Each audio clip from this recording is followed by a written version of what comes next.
ಈ ಮನ್ನಡು ಸತ್ಯ ಧರ್ಮ ನ್ಯಾಯ ನೀತಿ ಉಂಡ ಏರ್ಲ ಪತ್ರಿಕೆ ಎಲ್ಲ ಪತ್ರಿಕೆ ಈ ಮನ್ನಡು ಸತ್ಯ ನ್ಯಾಯ ನೀತಿ ಧರ್ಮ ಉಂಡ ಒಂದೇ ಪಾತ್ರೆ ಅಂತ 10 ವರ್ಷ ದುಮ್ಮಲಕ್ಕೆ ಏನಿತ್ತು ಅಲ್ಪ ಬರ್ತದೆ ಗೊತ್ತು ನೆನಪುಂಡದೆ ಉಂಡದೆ ಬದಿ ಇತ್ತಾನು ಅಪ್ಪ ಪೂರ ಡೈರೆಕ್ಟ್ ಬರೋನಿತ್ತಾನು ಇತ್ತ ಮಾತ್ರ ಇನ್ಫ್ಲೂಯೆನ್ಸ್ ಭಾಸ್ಕರನ್ನೇ ಕಾಲ್ ಮಾಡಿ ಕೊಡು ಬಜರಂಗ ದಳದ ಬಂಧುಗಳೇ ನಮಸ್ಕಾರ. ನಾನು ವೀರನಗೌಡ. ಜನತಾ ಗ್ಯಾರೇಜ್ ಯೂಟ್ಯೂಬ್ಗೆ ಸ್ವಾಗತ ಸುಸ್ವಾಗತ. ಇದು ಬೆಳಕಲ್ಲ ದರ್ಶನ ಎನ್ನುವಂತಹ ಪ್ರಮುಖವಾದಂತಹ ಡೈಲಾಗ್ ಅನ್ನ ತಾವೆಲ್ಲರೂ ಕೂಡ ಕಾಂತಾರ ಫಿಲಿಂ ಅಲ್ಲಿ ಕೇಳಿರ್ತೀರ. ಅದರಲ್ಲಿ ಪ್ರಮುಖವಾದಂತಹ ಡೈಲಾಗ್ ಏನು ಅಂತಂದ್ರೆ ಇದು ಬೆಳಕಲ್ಲ ದರ್ಶನ ಎನ್ನುವಂಥದ್ದು. ಅದೇ ರೀತಿಯಾಗಿ ಶ್ರೀ ಕ್ಷೇತ್ರ ಧರ್ಮಸ್ಥಳದ ಮುಖ್ಯಸ್ಥರು ಯಾರಿದ್ದಾರೆ ಅವರ ಎದುರಿಗೆ ಹೋಗಿ ಕರ್ತವ್ಯವನ್ನ ಪ್ರಶ್ನಿಸಿ ನೇರವಾಗಿ ಸವಾಲನ್ನು ಹಾಕಿರ್ತಕ್ಕಂಥದ್ದು ಒಬ್ಬ ಅನಾಮಧೇಯ ವ್ಯಕ್ತಿ.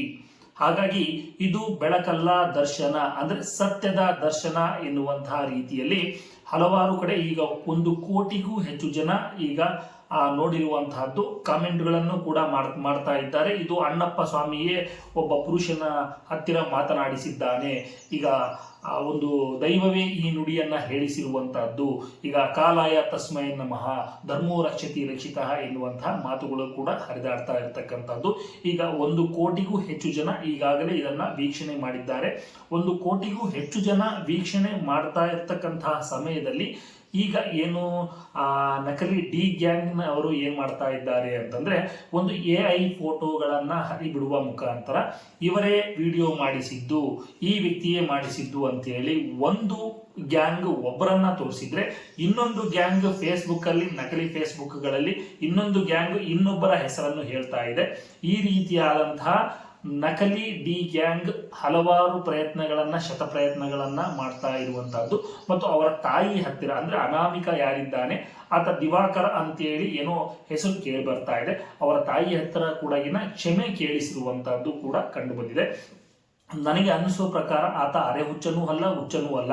ಯಾಕೆ ಅಂತಂದ್ರೆ ಆತ ಕೇಳಿರುವಂತಹ ಪ್ರಶ್ನೆಗಳಲ್ಲಿ ತೂಕ ಇದೆ, ಒಂದು ಶಕ್ತಿ ಇದೆ. ಹಾಗಾಗಿ ನೇರವಾದಂತಹ ಪ್ರಶ್ನೆಗಳನ್ನೇ ಕೇಳಿರುವುದರಿಂದ ಆತ ಒಬ್ಬ ಸಿದ್ಧಿ ಪುರುಷ ಎನ್ನುವಂತಹ ಮಾತುಗಳನ್ನ ನಾನು ಇಲ್ಲಿ ಹೇಳಲಿಕ್ಕೆ ಬಯಸ್ತೇನೆ. ಆತ ನಿಲ್ಲಾಡಿ ಬೀಡಿನ ಏನು ಒಂದು ಅವರ ಮನೆಗೇನೆ ಹೋಗ್ತಾನೆ, ಆ ಮನೆಗೆ ಹೋಗಿ ಪ್ರಶ್ನೆಯನ್ನ ಮಾಡಿರ್ತಕ್ಕಂಥದ್ದು. ಅದು ತುಳು ಭಾಷೆಯಲ್ಲಿ ಆತ ಪ್ರಶ್ನೆಗಳನ್ನ ಮತ್ತು ಸವಾಲುಗಳನ್ನ ಹಾಕ್ತಾನೆ. ಅದನ್ನ ಈ ವಿಡಿಯೋವನ್ನ ಕೊನೆಯ ಭಾಗದಲ್ಲಿ ಹಾಕ್ತೀನಿ. ಆತ ತುಳುವಿನಲ್ಲಿ ಹೇಳಿದ್ದನ್ನ ನಾನು ಕನ್ನಡದಲ್ಲಿ ವಿವರಣೆ ಮಾಡ್ತಾ ಹೋಗ್ತೇನೆ. ಆತ ಏನೇನು ಕೇಳಿದ ಅವ್ರು ಏನೇನು ಹೇಳಿದ್ರು ಅಂತೇಳಿ ನಾನು ಹೇಳ್ತಾ ಹೋಗ್ತೇನೆ. ಧರ್ಮಸ್ಥಳಕ್ಕೆ ಒಬ್ಬ ಅನಾಮಧೇಯ ವ್ಯಕ್ತಿ ಆಗಮಿಸಿ ವೀರೇಂದ್ರ ಜೈನ್ ಅವರನ್ನ ಎದುರಿಸಿ ಅವರ ಕರ್ತವ್ಯಗಳ ಕುರಿತು ಪ್ರಶ್ನಿಸಿದರು. ಏನು ಹೇಳ್ತಾರೆ ಅಂತಂದ್ರೆ ಆ ಅನಾಮಧೇಯ ವ್ಯಕ್ತಿ, ನೀವು ನಿಮ್ಮ ಕ್ಷೇತ್ರದಲ್ಲಿ ಧರ್ಮವನ್ನು ನಿಜವಾಗಿಯೂ ಉತ್ತೇಜಿಸಿದ್ದೀರಾ ಎಂದು ಪ್ರಶ್ನಿಸಿದ್ದರು. ಅಂದ್ರೆ ನೀವು ಇಲ್ಲಿ ಧರ್ಮವನ್ನ ನಿಜವಾಗ್ಲೂ ಕೂಡ ಉತ್ತೇಜನೆ ಮಾಡಿದ್ದೀರಾ, ಇಲ್ಲಿ ನೀವು ಸತ್ಯ ಧರ್ಮ ನ್ಯಾಯವನ್ನ ಹೇಳಲಿಕ್ಕೆ ಮತ್ತು ಕಾಪಾಡಲಿಕ್ಕೆ ಅಂತೇಳಿ ಈಗ ಹೆಗ್ಗಡೆ ಪಟ್ಟವನ್ನ ಕೊಟ್ಟಿರ್ತಕ್ಕಂಥದ್ದು. ಹಾಗಾಗಿ ನೀವು ಅದನ್ನ ಪರಿಪಾಲನೆ ಮಾಡ್ತಾ ಇದ್ದೀರಾ ಎನ್ನುವಂತಹ ಪ್ರಶ್ನೆಯನ್ನ ಅವರು ಕೇಳ್ತಾರೆ. ಮೊದಲನೇ ಬಾರಿಗೆ ಅವರು ಹೋಗಿರ್ತಕ್ಕಂತಹ ಸಂದರ್ಭದಲ್ಲಿ ಅವರು ಮಾತನಾಡಬಹುದಾ ಅಂತ ಕೇಳ್ತಾರೆ. ಅವರ ಎದುರು ಒಬ್ಬ ಬಾಡಿಗಾರ್ಡ್ ಅಂತೇಳಿ ಇರ್ತಾರೆ, ಸೇವಕ ಅಂತೇಳಿ, ಅವರು ಕೂಡ ನೀವು ಮಾತಾಡ್ಬೇಕಾ ಅಂತ ಕೇಳ್ತಾರೆ. ಹೌದು ನಾನು ಮಾತಾಡಬೇಕು ಅಂತ ಹೇಳ್ತಾರೆ. ಆದರೆ ಅವರು ಇಬ್ಬರೇ ಮಾತಾಡಬೇಕು ಅಂತ ಹೇಳಿ ಅವರು ಕೇಳ್ತಾರೆ. ಆ ಸಂದರ್ಭದಲ್ಲಿ ಇವರು ಪ್ರಶ್ನೆಗಳನ್ನ ಕೇಳ್ತಾರೆ. ನೀವು ನಿಮ್ಮ ಕ್ಷೇತ್ರದಲ್ಲಿ ನಿಜವಾಗಿಯೂ ಕೂಡ ಧರ್ಮವನ್ನು ಉತ್ತೇಜಿಸಿದ್ದೀರಾ ಅಂತ ಪ್ರಶ್ನೆ ಕೇಳ್ತಾರೆ. ಬಳಿಕ ಅವರು ಘೋಷಿಸಿದರು. ಆಮೇಲೆ ಇವ್ರು ಹೇಳ್ತಾರೆ, ವೀರೇಂದ್ರ ಹೆಗ್ಗಡೆ ಅವರು ಹೇಳ್ತಾರೆ, ಇಲ್ಲ ನೀವು ಯಾರ ಇನ್ಫ್ಲೂಯೆನ್ಸ್ ಅಲ್ಲಿ ಬಂದಿದ್ದು ನೀವು ಅಂತೇಳಿ ಅವರು ಕೇಳ್ತಾರೆ. ನಾನು ಮುಂಚೆ ಎಲ್ಲ 10 ವರ್ಷಗಳ ಹಿಂದೆ ನಾನು ಕೂಡ ಪ್ರಶ್ನೆಯನ್ನ ಮಾಡಿದ್ದೆ, ಇದು ನಿಮಗೆ ನೆನಪಿದೆಯಾ ಅಂತ ಕೇಳ್ತಾರೆ. ಹೌದು ನನಗೆ ಖಂಡಿತ ನೆನಪಿದೆ, ನೀವು ಪ್ರಶ್ನೆಯನ್ನ ಕೇಳಿದ್ರಿ, ಬಟ್ ಆದ್ರೆ ಈಗ ಅದು ನೆನಪಿಲ್ಲ, ಒಟ್ಟು ಕೇಳಿದ್ದಂತೂ ನೆನಪಿದೆ ಅಂತೇಳಿ ಹೇಳ್ತಾರೆ. ತದನಂತರವಾಗಿ ನೀವು ಯಾರು ಇನ್ಫ್ಲೂಯೆನ್ಸ್ ಅಲ್ಲಿ ಬಂದಿದ್ದು ಅಂತೇಳಿ ಕೇಳ್ತಾರೆ. ನಾನು ಮುಂಚೆ ಎಲ್ಲ ಇನ್ಫ್ಲೂಯೆನ್ಸ್ ಯಾರು ಇಲ್ಲದೇನೆ ಬರ್ತಾ ಇದ್ದೆ, ಆದ್ರೆ ಈಗ ನಿಮ್ಗೆ ಇನ್ಫ್ಲೂಯೆನ್ಸ್ ಬೇಕಾಗಿದೆ, ಇನ್ಫ್ಲೂಯೆನ್ಸ್ ಇಟ್ಕೊಂಡು ಬಿಟ್ಟು ನಾವು ಬರಬೇಕು ಅಂತಹ ಪರಿಸ್ಥಿತಿ ಬಂದಿದೆ. ಆದರೆ ನಾನು ಈಗ ಯಾರ ಇನ್ಫ್ಲೂಯೆನ್ಸ್ ಮೇಲೂ ಬಂದಿಲ್ಲ, ನೇರವಾಗಿ ನಾನು ಒಬ್ಬನೇ ಬಂದಿದ್ದೇನೆ ಎನ್ನುವಂತಹ ಮಾತುಗಳನ್ನ ಆ ಅನಾಮಿಕ ವ್ಯಕ್ತಿ ಹೇಳ್ತಾನೆ. ಅದಾದ ನಂತರವಾಗಿ ಈ ಮಹಾಶಿವರಾತ್ರಿಗೆ ವೀರೇಂದ್ರ ಹೆಗ್ಗಡೆಯವರೇ ನೀವು ಧರ್ಮಾಧಿಕಾರಿ ಸ್ಥಾನವನ್ನು ತ್ಯಜಿಸಲೇಬೇಕು ಅಂತೇಳಿ ಅವ್ರು ಹೇಳ್ತಾರೆ. ನೀವು ಈ ಒಂದು ಧರ್ಮಾಧಿಕಾರಿ ಪಟ್ಟ ಅಂತ ಇದೆ, ಈ ಪಟ್ಟವನ್ನು ನೀವು ತ್ಯಜಿಸಲೇಬೇಕು ಅಂತೇಳಿ ಅವರಿಗೆ ಹೇಳ್ತಾರೆ. ಯಾಕೆ ಅಂತಂದರೆ ಈಗ ಅಲ್ಲಿ ನಡೀತಕ್ಕಂತಹ ಧರ್ಮ ನ್ಯಾಯವನ್ನು ಇವರು ಸರಿಯಾಗಿ ನಿಭಾಯಿಸ್ತಿಲ್ಲ ಅನ್ನುವಂತಹ ಕಾರಣ ಅವರಿಗೆ ಇರಬಹುದು. ಆದಾಗ್ಯೂ ಕೂಡ ಎಲ್ಲರಲ್ಲೂ ಕೂಡ ಆ ಪ್ರಶ್ನೆ ಇದೆ. ಅದಕ್ಕೆ ಉತ್ತರ ಕೂಡ ಆಲ್ಮೋಸ್ಟ್ ಆಲ್ ಎಲ್ರಿಗೂ ಕೂಡ ಗೊತ್ತಿದೆ. ಅಲ್ಲಿ ಧರ್ಮ ನ್ಯಾಯ ಅಂತಕ್ಕಂಥದ್ದು ಅವರು ಪರಿಪಾಲನೆ ಮಾಡ್ತಾ ಇಲ್ಲ. ಯಾಕೆ ಅಂತಂದರೆ ಅಲ್ಲಿ ಅತ್ಯಾಚಾರ ಕೊಲೆ ಪ್ರಕರಣಗಳು ಇದ್ರೂ ಕೂಡ ಅದಕ್ಕೆ ನ್ಯಾಯ ಕೊಡಿಸ್ತಕ್ಕಂತಹ ಒಂದು ಯಾವುದೇ ಸ್ಥಾನಮಾನವನ್ನು ಅವರು ಇಟ್ಕೊಂಡಿಲ್ಲ. ಹಾಗಾಗಿ ಅವರು ಈ ಪ್ರಶ್ನೆಯನ್ನು ಕೇಳಿರ್ತಕ್ಕಂಥದ್ದು. ಮತ್ತೆ ಮುಂದುವರೆದು ಅವರು ಹೇಳ್ತಾರೆ, ಬರುವ ಮಕರ ಸಂಕ್ರಾಂತಿಗೆ ಅಣ್ಣಪ್ಪ ಸ್ವಾಮಿಯ ಮುಂದೆ ನಿಲ್ಲಲು ಸಿದ್ಧರಿದ್ದೀರಾ ಅಂತೇಳಿ ವೀರೇಂದ್ರ ಜೈನ್ ಅವರಿಗೆ ಕೇಳ್ತಾರೆ. ಬರುವ ಮಕರ ಸಂಕ್ರಾಂತಿಗೆ ಅಣ್ಣಪ್ಪ ಸ್ವಾಮಿಯ ಮುಂದೆ ನಿಲ್ಲಲು ಸಿದ್ಧರಿದ್ದೀರಾ? ಈ ವಿಷಯವನ್ನು ಭೂತಕೋಲದಲ್ಲಿ ಮಾತಾಡೋಣ. 10 ವರ್ಷಗಳ ಹಿಂದೆ ಧರ್ಮಸ್ಥಳ ಕ್ಷೇತ್ರದಲ್ಲಿ ಧರ್ಮವನ್ನು ಎತ್ತಿ ಹಿಡಿಯುವಂತೆ ನಾನು ಎಚ್ಚರಿಸಿದ್ದೆ ಎಂದು ಅವರು ನೆನಪಿಸಿದರು. ಸ್ಥಳೀಯರ ನಂಬಿಕೆಯ ಪ್ರಕಾರ ಅವರು ಒಂದು ಸಾಮಾನ್ಯ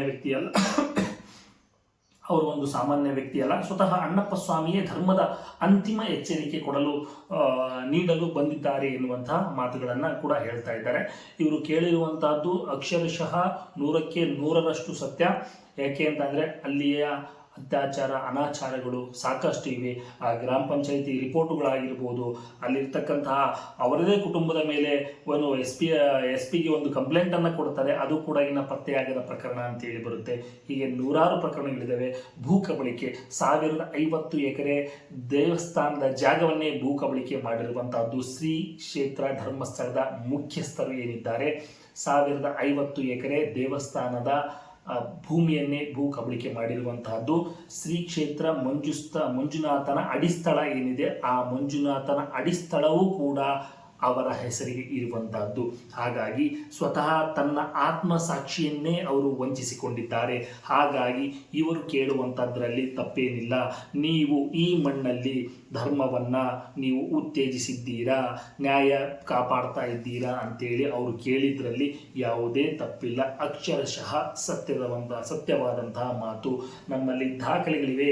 ಸೋಮನಾಥ್ ನಾಯ್ಕ್ ಅವರು ದಾಖಲೆಗಳ ಮುಖಾಂತರವೇ 100 ಪ್ರಶ್ನೆಗಳನ್ನು ಕೇಳಿದ್ದಾರೆ.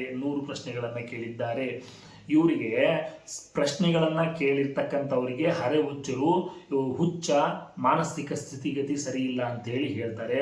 ಆದರೆ ಕಮಲಾಕರ್ ಭಟ್ ಅಂತೇಳಿ ಅವರ ಶಿಷ್ಯಂದ್ರು ಹಾಡಿ ಹೊಗಳಿದವರು ಈಗ ಅದೇ ಹೆಣ್ಣಿನ ಸಲುವಾಗಿ ಒಂದು ಮರ್ಡರ್ ಮಾಡಿ ಜೈಲಲ್ಲಿದ್ದಾರಲ್ಲ, ಅವರು ಇವರಿಗೆ ಬೆಸ್ಟು ಅಂತವರೇ ಇವರಿಗೆ ಬೆಸ್ಟು. ಶಿಷ್ಯ ಈಗ ಜೈಲಲ್ಲಿ ಇರ್ತಕ್ಕಂಥದ್ದು. ಆದರೆ ಪ್ರಶ್ನೆಗಳನ್ನು ಕೇಳಿದರೆ, ಸತ್ಯವನ್ನು ಕೇಳಿದರೆ, ಧರ್ಮವನ್ನು ಕೇಳಿದರೆ, ನಾಗರಿಕತೆ ಉಳಿಬೇಕು ಅಂತೇಳಿ ಯಾರು ಅನ್ಯಾಯಕ್ಕೆ ಒಳಗಾಗಿರ್ತಾರೋ ಅವರಿಗೆ ಒಂದು ನ್ಯಾಯವನ್ನು ಕೊಡಿಸುವಂತಹ ಕೆಲಸವನ್ನು ಮಾಡಬೇಕು ಅಂತೇಳಿ ನಾಗರಿಕತೆಯನ್ನು ಕಾಪಾಡಲಿಕ್ಕೆ ಒಂದು ಅನ್ಯಾಯಕ್ಕೆ ಒಳಗಾದವರಿಗೆ ಶುಶ್ರೂಷೆಯನ್ನು ನೀಡಲಿಕ್ಕೆ ಹೋದಂಥವರಿಗೆ ಅರೆಹುಚ್ಚ ಮಾನಸಿಕ ಅಂತೇಳಿ ಇವರು ಪದಗಳನ್ನು ಆಡ್ತಾ ಇರ್ತಕ್ಕಂಥದ್ದು. ಈ ನಕಲಿ ಡಿ ಗ್ಯಾಂಗ್ ಭಕ್ತರು ಏನಿದ್ದಾರೆ, ನಕಲಿ ಡಿ ಗ್ಯಾಂಗ್ನ ಒಂದಿಷ್ಟು ಮಂದಿಗಳು ನಕಲಿ ಫೇಸ್ಬುಕ್ಗಳನ್ನು ಮಾಡಿಕೊಂಡು ವಿದೇಶದಿಂದನೂ ಕೂಡ ಇವರು ಕೆಲವೊಂದು ಫೇಸ್ಬುಕ್ಗಳಲ್ಲಿ ನಕಲಿ ಹರಿಬಿಡ್ತಾ ಇದ್ದಾರೆ. ಆದರೆ ಇವರು ನೋಡಿ, ಮಾಧ್ಯಮಗಳು ಪ್ರಶ್ನೆಯನ್ನು ಮಾಡಬೇಕಾಗಿತ್ತು, ಆದರೆ ಈ ಮಾಧ್ಯಮಗಳೇ ಪ್ರಶ್ನೆಯನ್ನು ಮಾಡ್ತಾ ಇಲ್ಲ. ಈ ರಾಜಕೀಯದವರನ್ನ ಬಿಟ್ಬಿಡಿ ಹೋಗ್ಲಿ, ಈ ರಾಜಕೀಯದವರಿಗಿಂತ ಈಗ ಒಬ್ಬ ಮುಖ್ಯಮಂತ್ರಿಯನ್ನು ಕೂಡ ಎದುರು ಹಾಕ್ಕೊಳ್ಬಹುದು. ಆದರೆ ಇವರನ್ನು ಯಾಕೆ ಎದುರು ಹಾಕ್ಕೊಳ್ಳಿಕ್ಕೆ ಅಷ್ಟೊಂದು ಕಷ್ಟ ಇದೆ ಅಲ್ಲಿ ಅಂತಂದರೆ, ಇವರು ಸ್ವತಃ ಪತ್ರಿಕೆಗಳನ್ನೇ ಮಾಧ್ಯಮಗಳನ್ನೇ ಕೊಂಡುಕೊಂಡಿದ್ದಾರೆ ಅಂತ ಅನಿಸ್ತಾ ಇದೆ. ಯಾಕೆ ಅಂತಂದರೆ ಕಣ್ಣೆದುರಿಗೆ ಗ್ರಾಮ ಪಂಚಾಯಿತಿ ದಾಖಲೆಗಳಿದ್ದಾವೆ. 1050 ಎಕರೆ ದೇವಸ್ಥಾನದ ಭೂಮಿ ಕಬಳಿಕೆಯಾಗಿದೆ, ಅದು ಕೂಡ ದಾಖಲೆ ಇದೆ. 200 ಎಕರೆ ಸರ್ಕಾರದ ಭೂಮಿ ಕಬಳಿಕೆ ಆಗಿದೆ, ಅದು ಕೂಡ ದಾಖಲೆ ಇದೆ. ಒಟ್ಟಾರೆಯಾಗಿ 2500 ಎಕರೆ ಭೂ ಕಬಳಿಕೆ ಆಗಿದೆ, ಅದೆಲ್ಲವೂ ಕೂಡ ದಾಖಲೆ ಇರುವಂಥದ್ದು. ಆ ಎಲ್ಲ ದಾಖಲೆಗಳು ಇದ್ದರೂ ಕೂಡ ಯಾವ ಒಬ್ಬ ಪತ್ರಿಕೆಯವರು ಕೂಡ ಬರಿತಾ ಇಲ್ಲ, ಯಾವ ಒಬ್ಬ ಮಾಧ್ಯಮದವರು ಕೂಡ ಹೇಳ್ತಾ ಇಲ್ಲ ಅಂತಂದ್ರೆ ಇವರೆಲ್ಲ ಬುಕ್ಕಿಂಗ್ ಆಗಿದ್ದಾರೆ ಅಂತಾನೆ ಅರ್ಥ. ಇಂತಹ ಕ್ರಿಮಿನಲ್ ಮೈಂಡನ್ನು ಓಡಿಸಿನೇ ಇವರು ಒಂದು ಕಡೆ ದೇವರನ್ನ ತೋರಿಸಿ ಒಂದು ಕಡೆ ವ್ಯಾಪಾರವನ್ನ ಮಾಡಿಕೊಂಡು ಬಂದಿರತಕ್ಕಂಥದ್ದು.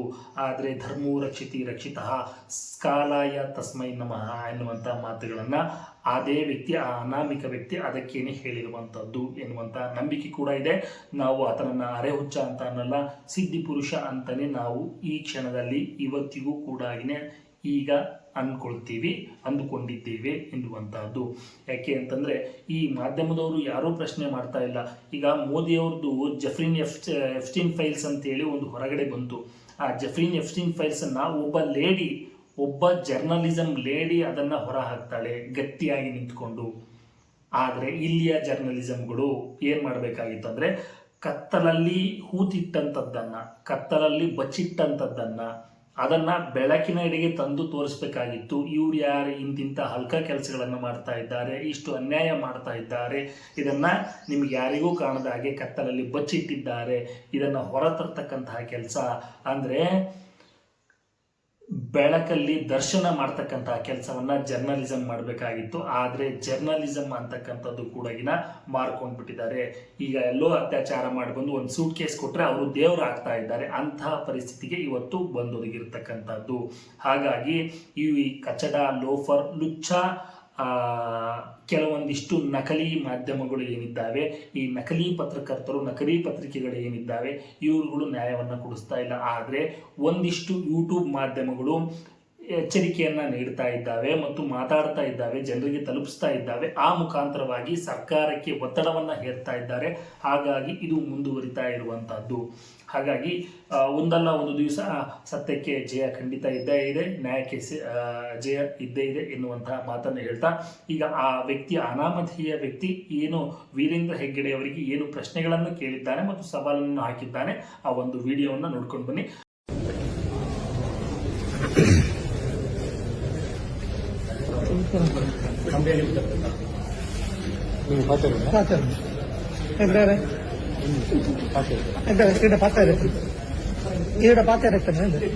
ಈ ಮನ್ನಡು ಸತ್ಯ ಧರ್ಮ ನ್ಯಾಯ ನೀತಿ ಉಂಡ ಏರ್ಲ ಪತ್ರಕ್ಕೆ ಎಲ್ಲಾರ್ಲ ಪತ್ರ ಈ ಮನ್ನಡು ಸತ್ಯ ನ್ಯಾಯ ನೀತಿ ಧರ್ಮ ಉಂಡ ಒಂದೇ ಪಾತ್ರ 10 ವರ್ಷ ದುಮ್ಮಲಕ್ಕೆ ಏನಿತ್ತು ಅಲ್ಪ ಬರ್ತದೆ ಗೊತ್ತು. ನೆನಪುಂಡದೆ ಉಂಡದೆ ಬದಿ ಇತ್ತೇನು ಅಪಕ ಪೂರ ಡೈರೆಕ್ಟ್ ಬರೋನಿತ್ತೇನು ಇತ್ತ ಮಾತ್ರ ಇನ್ಫ್ಲೂಯೆನ್ಸ್ ಭಾಸ್ಕರನ್ನೇ ಕಾಲ್ ಮಂತ್ ಕೊಡು ಬಜರಂಗ ದಳದ ಗೊತ್ತಲ್ಲ ಆರು ಬಂಡೇರನ್ನ ಕಾಲ್ ಮಂತ್ ಬಂಡೇರು ಅಂತ ಮೀಟ್ ಮನ್ ಪಾರ ಆಪುಜಿ ಐಕೆ ಏನ್ರ ಬತ್ತೀನಿ